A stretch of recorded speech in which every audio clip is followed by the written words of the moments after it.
What's up mga kapamilya? Narito po ang mga kaabang-abang na kaganapan dito lamang po sa Sigabo nang dahil sa demolition na nangyari dito sa ginintoang lupa na pagmamay-ari daw ito ng tatay ni Sam na si Ricardo. Ito ay walang iba kundi si kaya't dito nga po nakipaglaban talaga ang mga tao dito sa gintong lupa at pinangunahan nga po ito ni Gabo dahil dito siya nakatira mga kapamilya. At talaga namang napakatinding labanan ang nangyari. At sa pagkakataong ito, nagkaroon ng pagkakataon si Django na barilin itong si Gabo, ngunit si Rudy naman ang nabaril, walang iba kundi ang tatay ni Gabo mga kapamilya. At dito nga nagsitigil na ang mga pulis na nagde-demolition dahil nga dito sa nangyari kay Rudy na tatay ni Gabo, at agad na dinala sa ospital ang tatay nitong si Gabo at matindi nga ang kanyang pagkabaril at kailangan niya ng malaking pera. Dito naman mga kapamilya, nakita muli ni Gabo ang mga kasamahan niya noon sa bilangguan at mga bigatin pala ito.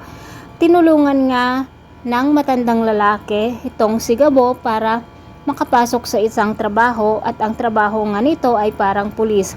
Huhuliin nila ang namumuno dito sa mga drug lord, ng mga mabibigat na tao na kung saan ay ang may pinakamalaking impluwensya dito sa mga illegal na nagdudulot ng pinsala sa mga kabataan. At ito nga si Gabo ang kanyang misyon mga kapamilya, at si Sam rin na isang pulis ay ito rin ang kanilang misyon, ang manghuli ng mga tao na kung saan ay ang nagbibigay ng malaking suliranin o problema dito sa ating bansa. At sa hindi inasang pagkakataon, nag-cross muli ang landas ni Sam at Gabo dito sa club na kung saan ay nandirito ang tao na kanilang huhuliin. At ito na naman mga kapamilya, talaga namang kilig to the bones ang magaganap. At sabi nga nila, ang teleseryeng ito ay hindi lamang po tungkol sa pakikipaglaban, at nandito rin ang mga komedyante na kilalang kilala sa larangan ng pelikula, at may halong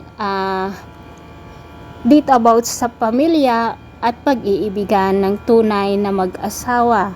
Mga kapamilya, pakabangan po natin ang bawat yugto dito lamang po sa Sigabo. Maraming salamat mga kapamilya sa walang sawang pagsubaybay. See you on my next video. God bless!